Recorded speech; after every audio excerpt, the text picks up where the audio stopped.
Welcome back, everyone, to the Magnus Effect, the podcast where we talk to ambitious college students and understand how they're balancing their ambitions with the day-to-day college life. Guys, girls, to all my creatives out there, this episode is for you. This week, I've had the fortunate opportunity to be able to sit down and talk with Astha. If you know nothing about Astha, I want you to know that she is the epitome when it comes to people who have found a passion at the start of their lives and have pursued it even to this point where she's in college. Listen to her story, as it's all about having a great support system. It's all about finding ways to be creative, and it's all about believing in yourself and your passion all the way through. In this episode, you'll be able to hear her journey of what it was like to be not even a teenager going into the film industry and slowly working her way up towards finally being able to direct her own group of people. Listen throughout the episode as we also talk about her experiences as a filmmaker and what it's like to be in the film industry, especially with big production studios that she's worked with, including Marvel and Bridgerton. This is a shortened version of the full-length conversation, which will be dropping on Friday. So if you couldn't get enough of Astha throughout this episode, do not worry, as I got you. But without further ado, I'm so excited, and I hope you are too. Everyone, please welcome Astha.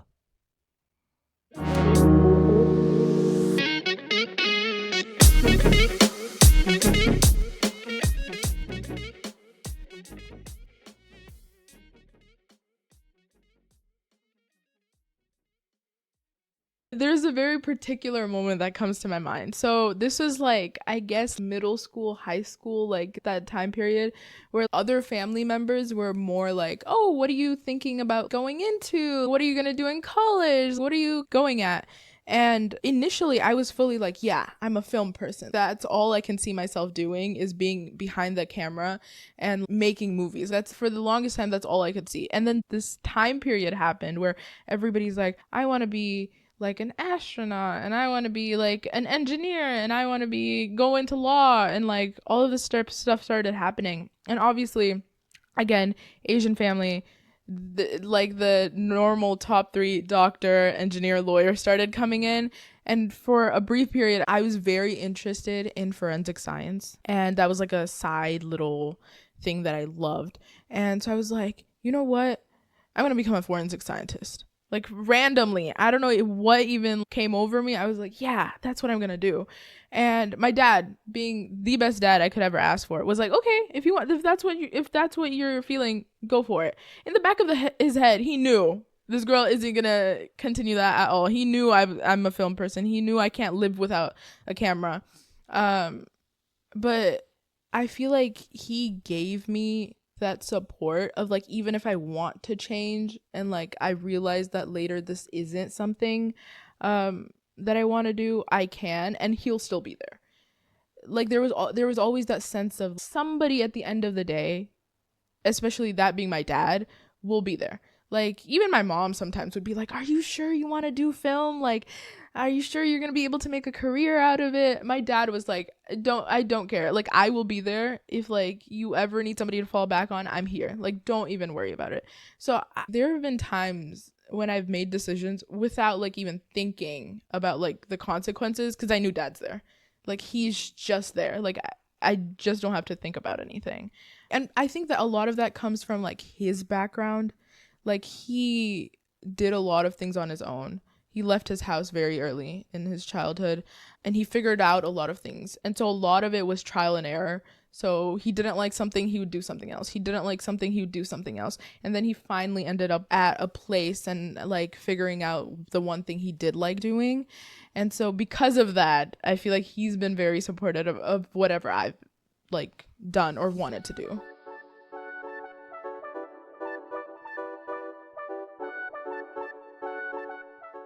I started actually making short films, like where I edited and where I figured out what like color grading was, maybe like in 8th grade. And then by like 9th, 10th grade, I was submitting those to like film festivals. And that's where I got my first exposure to people in the industry. Because I don't know anybody. Like, I do not come from like a film background. Like, I don't have anyone there. Once I started competing at these festivals, getting to know more people, once I started getting recognized for the work I was putting out, I was able to get certain opportunities. Like I started out as a PA. I was a production assistant. I was like running around with coffees, asking people if they needed tape, if they wanted me to mark a spot on the floor, like all the random other stuff that you have people do. And then I had my first break as an art designer at Lionsgate. And that's where I was like, oh, okay, this is something else that goes on behind the scenes. Not something I'm a big fan of, so maybe let's stray away from this. And so from Lionsgate, I was able to meet Julie, who she's like godmother in this situation, but she basically introduced me to like Shonda and like Shonda Land and like the creative team at Netflix. And then I started working at Netflix on Bridgerton, which was like my first big like project. And this was like Bridgerton season 1. That was like an insane start. And between that, between like season 1 and 2, I started working at Marvel as a script supervisor. I've never had to apply for any of them. It's more just like because I've been working with certain people for so long, they trust me, they trust my work, they trust my work ethic. See, I feel like because it is such a people business, trust is a big thing. You cannot, if you break somebody's trust in film, they will not have you on set again. They won't have a meeting with you again. They will not trust you ever again. Because film is such like a time consuming project and art. And there's so many people involved in the making of that. There's 300 people on one project. And there's so many chains that are there. And one person breaking that chain messes up a lot of people. So I feel like a lot of it is like that's why like some directors, if you notice, will work with the same crew over and over again. They trust them. They know that they'll put out a good end result, and it's all about that. So I feel like most of the opportunities I've gotten is through building those connections, keeping them, and being a trustworthy person for those people.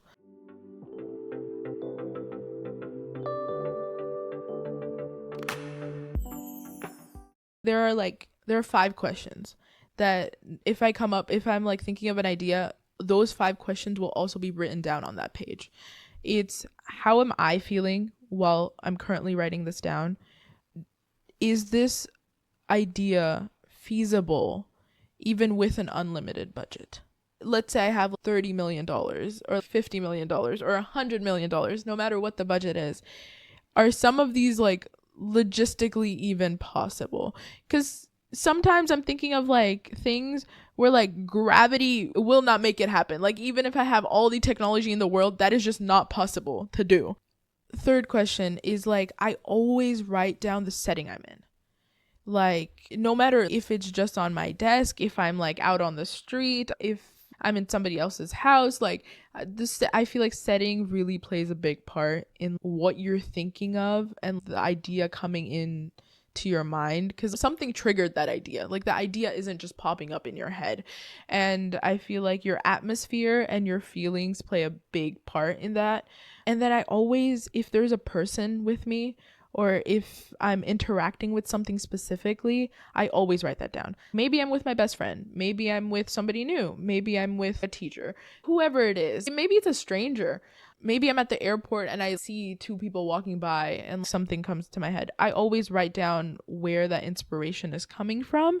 And then the last thing is, it's like a part A and a part B. Do I have people or equipment or the means necessary to work on this right now?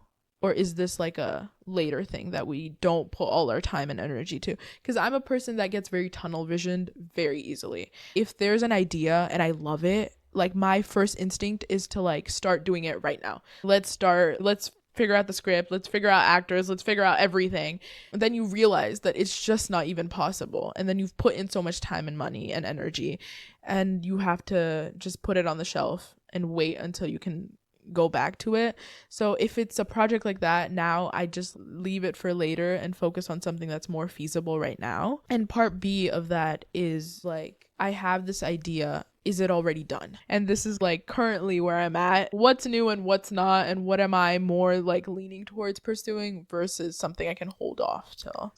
I think it all came from me being in a place where I had no ideas. It all started with me just not being able to do anything creative. So it's a skill. So it's something I really had to like, for me, it didn't come that naturally. Like I know some people in my life who they're just creative people. Like at the end of the day, like they just have this curiosity about things that like they've always had since they were a child. For me, it was harder because as a child, I used to read books and watch films. Those were like my two favorite things to do. I was getting stories told to me rather than me coming up with the stories. It was always like going in and not going out until like way later. And in high school, especially during COVID, I hit like the biggest writer's block I've ever hit in my life. Like I just could not think of any ideas. For some reason, it was just like COVID. That's all that took up my brain. There was just nothing else going on. And I remember I was talking to my best friend and she told me about how we like something we used to do was like really analyze people in like specific situations. And it would be like at that point it was more of just like to make fun of people or like to just see like how certain people interact with each other after not seeing each other for a while. And it was like, oh, we went to this party, or it was homecoming, this person interacting with this person, or like this thing happening, and we would just be talking about it. And then I remember later that night I was like, I feel like I just need to pay attention to my surrounding more, and I could get so much out of just the interactions I have. I was a person who was very like hyper focused into what I was doing in that moment, and so I'm not a very spatially aware person at all. Even now I'm not. Like my friends, if they see somebody across the room, they'll be like, oh my god, look, it's that person. You will be like right here and I'll still be like, who's around me? I just, it takes me a second to figure out what's around me. And so after COVID, I started doing that more, is just being like, I just need to sit and just look. Just pay attention to being present in the moment, and you can just get so much more out of that. The more I am present right now and not thinking about the past or the future, I'll get more of my stories. And so I feel like over time, now I'm at a point where now it's just become like a second nature. I don't really have to turn it on off. It'll just turn on or off like when I need it to. But a lot of it is just like picking up on things that can like turn into something later on.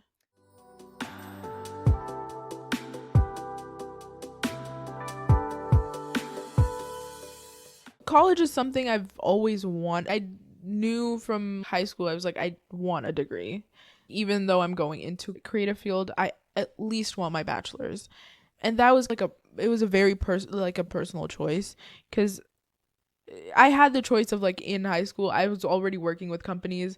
I could have just continued working with them. I did not need to come to college, but it was a very personal thing. And then my grandparents played a huge role.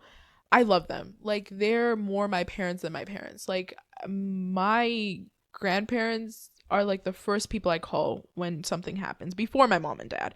They raised me in India until I was like 10, and so they're everything. They're like my world. And both of them have college degrees. And my grandpa, he is a chartered accountant. So he like has his master's and like he has his PhD. Like he has a layer of degrees.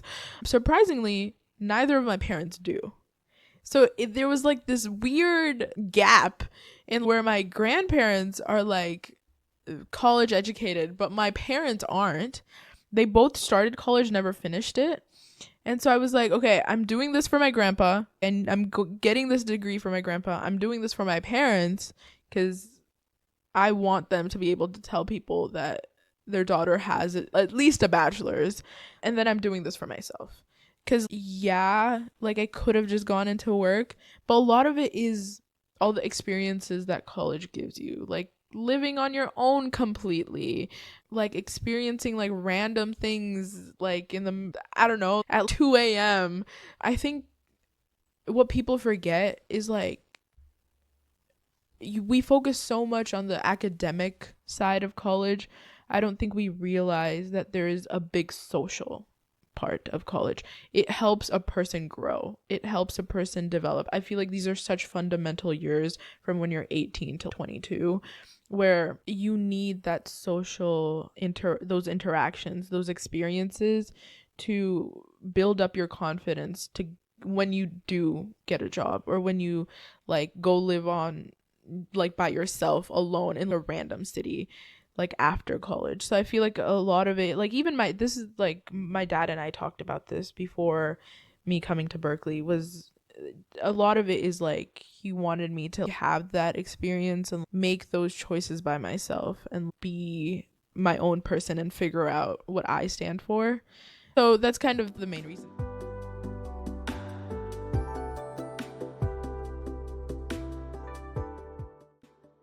In terms of age, I feel like because there's so many people who are so much older than you, have so much more experience, you have to be more assertive than I was thinking you had to be originally going in for people to even listen to you, for people to hear your ideas. Or let's say you think a scene's gonna look different or you can improve it somehow. They're not gonna take you seriously right off the bat because they're like, you're 15, what do you know, you're just in high school, we've been doing this for the last 20 years. I think figuring out a way to make yourself heard in that space is a big challenge. It takes a while.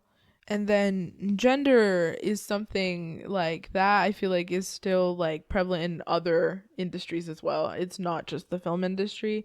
Obviously things are improving. I'm not saying there's not any improvement. We're still on level 0, but it's still a very male dominated field, which is surprising, especially the directorial. But I feel like sometimes it's taken very negatively. Like when I entered, there was a lot of, oh, she got here because she knew some person or she slept with some person to get here. You still hear those things. And as a teenager, hearing those things isn't the easiest thing to hear. That was not something I was expecting. Or if you're in a room and there's only guys talking and you're trying to say something and they just don't let you talk, after a while, you won't even try, is what happens. You need to have a certain backbone where it's, I don't care if they don't let me try, I will speak. If you're not coming into that realm with that mindset, it is very hard. You talk about directors, right? You talk about Christopher Nolan. You talk about Steven Spielberg. You talk about Martin Scorsese. If you ask about female directors, there's so many wonderful female directors. Francesca Cortese, Sofia Coppola, Maria Roberts. Those are not names that everybody knows. It's not because their films aren't good. It's not because they haven't been recognized. I feel like it's just more they're in the talks, but they don't stay for a while. Somebody else's film will come and they will be like the next talk of the town, and so they get slipped. Also, when you think about in film, you think about actresses, you think about makeup artists, you think about people in front of the camera rather behind the camera. Like if you think of a sound producer or let's say a lightman, CGI artist, you're not thinking of women, you're thinking of men. And I feel like that narrative needs to change. There are wonderful sound producers that are women that I know of and that you probably don't even realize are in some of your favorite movies. But what I also want to bring up is women in power being threatened by other women and them pushing women down. That's not going to help us. That is just not the right mindset. And I think that needs to be more talked about, not just in the film industry, just in general. It's going to take a long time to change. Like, it's not an overnight fix. Like, there's a lot of mindsets that need to change in order for that to happen. And that's a lot of people because the film industry is big. Slowly you do see the changes happening. Just I feel like we've become as like an industry more accepting of even like outside cultures, industries outside of just Hollywood. I think there's been like this change in mindset where we've gone from, oh, we're just Hollywood, to we should start saying we're a film industry worldwide. So it doesn't matter if you're Hollywood or if you're like making cinema like in South Korea, in India, in Canada. Like we're a huge film community together, and we should be like doing more of a job of uplifting everyone. And so I'm like glad I'm seeing that change, but it's definitely, there's a lot of work to still get.